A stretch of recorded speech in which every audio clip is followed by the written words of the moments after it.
You can't even see the spiritual importance in your own children.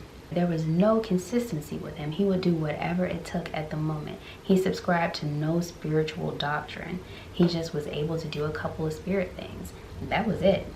You had one single man going over here having speed dates with evil incarnate and no one knew. And Unalaq believed he was the only one that was going to be able to do this. He placed so much importance on himself. Hi everyone, welcome back to my channel. I'm Lauren, and over here we discuss life topics by analyzing characters from popular TV and film. So today we are talking about Unalaq from the Legend of Korra, and our topic is how to spot fake spirituality. Okay, so let's get started. So Unalaq is introduced in season 2. He's Korra's uncle. He is the chief of the Northern Water Tribe, and he's also the spiritual leader of the water tribes and just a spiritual leader in general. He's always had a special connection with the spirits, always been very skilled in the area, and he's one of the few characters shown to be able to spirit bend. And he can use this kind of in a positive way or a negative way. He can calm evil or negative spirits down, or he can excite spirits and make them more aggressive or violent as well. And when we first meet Unalaq, we have no idea that he has any kind of negative intentions. He presents himself as this well put together spiritual leader who just knows what he's doing. He knows what he's talking about. He knows what's best for Korra. And he is just wholesome in the way that he operates. That's what we believe in the beginning. But of course, as time goes on, we see his true intentions, and we see that he was not the spiritual leader that he presented himself as for most of the series. Now, we didn't know that for a while, but there were definitely some red flags to tell us that he might be faking this. This may not be genuine earlier on. And we're going to look at his character to see what some of those red flags can look like when you're dealing with a person who is faking their spirituality, especially a leader. All right, number 1, the abandonment of all things physical. Now, in many spiritual practices, theologies, religions, all things of this sort, there is an idea in some form or another that you have to separate yourself or detach yourself more so in some way from the things that tether you to this earth, usually material things, sometimes even people. It's even illustrated in the show at other times with Zahir, when he's quoting Lahima, talking about letting go of his earthly tethers, and this is what enables him to actually fly. In the original Avatar series, you have Aang speaking to the guru, who tells him that he has to let Katara go, let go of these earthly kind of attachments that he has in order to fully realize himself in the Avatar state. So this idea is pretty prevalent in the show. But for this red flag, you want to look for something that's a little more than that. Abandonment and detachment are not the same thing. To abandon is to cease to support, to completely give up on, or stop looking after something altogether. That's not the same thing as a detachment. A person with this red flag is not going to be able to make the connection between the spiritual and the physical. You cannot abandon one for the other, because we are human beings and we have very important spiritual connections down here with other physical beings. One of those most important physical connections being our family and our children. And I really want to look at the example of children here. If we look at Unalaq's relationship with his kids, Desna and Eska, we can see that it's a pretty rocky relationship because of how he treats them. He is seemingly willing to sacrifice them at any time. He's willing to send them after Korra to capture her, knowing full well that the Avatar could probably take those two completely down, maybe even kill them if she really was trying to, but he sends his kids after her anyway. Really willing to put their lives at risk. We see the situation when they're nearing the spirit portal and he's trying to keep it open, that Desna gets hurt, and without help it's possible that he'll die. And instead of helping his child, his son, he abandons him in order to keep doing what he's doing. Now back to this idea of abandoning the physical. In most spiritual practices and ideologies and religions, there's a major importance put on family and children. The legacy, the lineage that comes from you is through your children. They are the key to your spiritual continuation. For you to abandon that, for you to be willing to completely give it up, let something else take that away from you, you don't care about it, you're willing to throw all of that away, your whole legacy, your whole lineage, you're willing to give that all up for a goal, is a red flag that maybe you're not that spiritual, because you can't even see the spiritual importance in your own children. So when looking at someone you think might be a fraud, like I said, especially a spiritual leader, they don't take care of their family, they don't take care of their kids, they're neglectful, and they seem to have abandoned their family and children. This is a major red flag that they are not observing the messages, the doctrines, the wisdom that they preach, because they are missing a huge link to the spiritual, which is their own kids. The second red flag is this person has no code of conduct. They do what they believe is right in any given moment, and their ideologies are not consistent. The things that they say don't match up with the things that they do. And they're just sporadic in the way that they do things. Even if they aren't doing wrong things, they're not doing things in any given order. They don't have a way that they move and a way that they operate. But they speak to you as if you should and as if they do when they don't. People who believe in and have spiritual lifestyle, they subscribe to a set of principles, boundaries, and standards because they have a certain understanding of the world and how we should be moving in it. They are not super inconsistent. They don't make up things as they go along because they have already subscribed to what they believe to be true or whatever knowledge they have come into about the world. We can see Unalaq's lack of code in his dealings with just about everyone he deals with. He betrays so many people. He betrays his followers in the Red Lotus. He betrays his own brother. He betrays Korra. He tricks his people of the Northern Water Tribe into believing certain things. He tricks the people of the Southern Water Tribe. He moves however he sees fit in the moment, and he changes up the rules often. No, he's not just lying. He's literally changing up whenever it suits him, or whenever he failed something else. Well, I'll just change up the rules completely and try something else.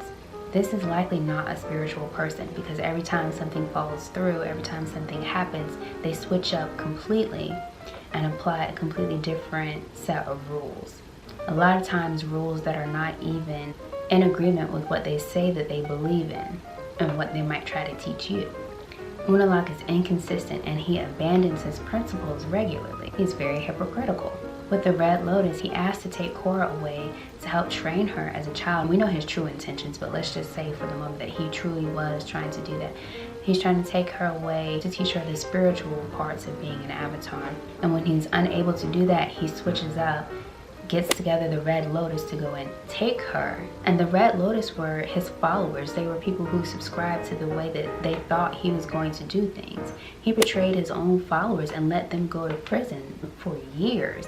And then he switched up again and tried it in a different way. There was no consistency with him. He would do whatever it took at the moment. He subscribed to no spiritual doctrine. He just was able to do a couple of spirit things. That was it. He would abandon his principles at a moment's notice, all throughout the series. Alright, the third red flag is if they are abnormally secretive. Now, I want to preface this one by saying it's understandable that some spiritual matters are kept hidden in a way.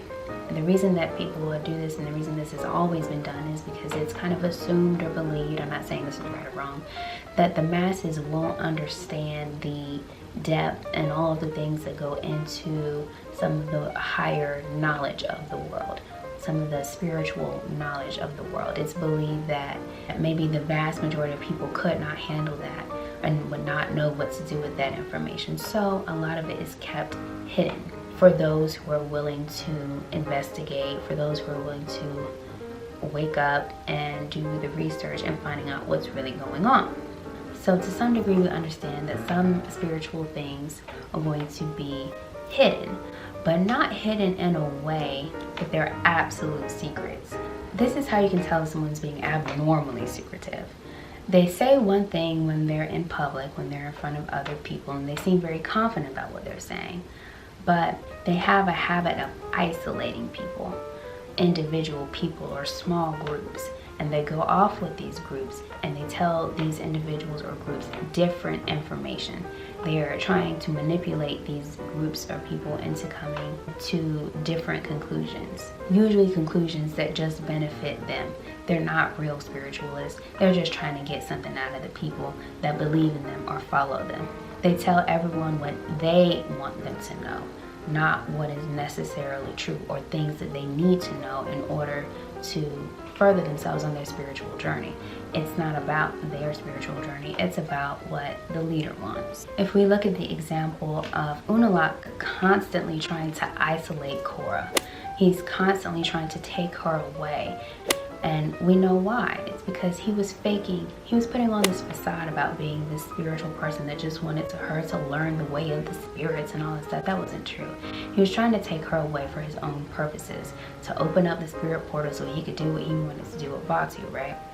When someone is being abnormally secretive, they're trying to get you away from the sound people in your life, from the people who might have some insight about the relationship you have with them. They don't want you to get hurt. They don't want you around those types of people. They want to feed you what they want to feed you, have you thinking very highly of them so that you believe whatever it is that they say, believe in whatever it is that they ask you to do, and here you are being taken advantage of, which is what he was trying to do to Korra. He did not want her near her father. He did not want her near another spiritual leader, Tenzin. He wanted her all to himself. And he fed her only the information and the narrative that he wanted her to have. He didn't tell her enough about anything, really. He told her that, you know, the spirit portal should be open and whatnot, but he didn't tell her about the origin stories of Avatar and Wan. There was so much information he did not give her. So many secrets he kept from her and everyone else. So if someone is trying to isolate you, if someone is being abnormally secretive, giving you information here, but secretly telling this person something else, they may try to phrase it in a thing, well, to this person I give 2 talents, and to this person I give this, and you must understand to work together. And maybe, but also maybe not. Just keep your eyes peeled. And an extra one I wanted to include, I normally give 3, but I also thought this was a good one to add, and a clear thing we can see with Unalaq. Another red flag is that this person places an overimportance on themselves and their role in everyone else's spiritual journey. Now this one seems pretty obvious, like duh, if someone's, you know, bigging themselves up too much, we can tell they're probably faking it. But sometimes it can be difficult to detect because they never phrase it in a way that's like, I am the one. They just do subtle things. They speak in certain ways to kind of subtly let everyone else know, I'm the only one that can do this. I'm the only one that's qualified. You must go through me. You must come to me. Your spiritual journey, your spiritual progress is dependent on you listening to what I say. You come to me. If we look at Unalaq, this is exactly what he did. He had so much hidden information, so much stuff he was doing behind the scenes. We know his true intention was to fuse with Batu and become the Dark Avatar. But if we look at how he did it, he was very self-righteous. He believed he was the one that could become the Dark Avatar. There had never been a Dark Avatar before, but he felt as if he was the one that was going to be able to bring that into fruition. He thought he was going to be the one to be able to do that. He was the only one in communication with Batu. You had one single man going over here having speed dates with evil incarnate and no one knew. And Unalaq believed he was the only one that was going to be able to do this. He placed so much importance on himself when it was never even really about him. He believed because he had some spiritual skill. We do know, again, like I said earlier, that he was one of the few that could spirit bend, and he had some apparent connection with the spirits. He thought because of that he was going to be able to do something he was not qualified for. So beware when these spiritualists and these leaders and these different people act as if they are the only one who has it and you have to come through them to get it. That's likely not true. Okay, so that is all I have for you guys today. I hope you enjoyed and learned something. Don't forget to like, share, and subscribe, and I will see you guys in the next video.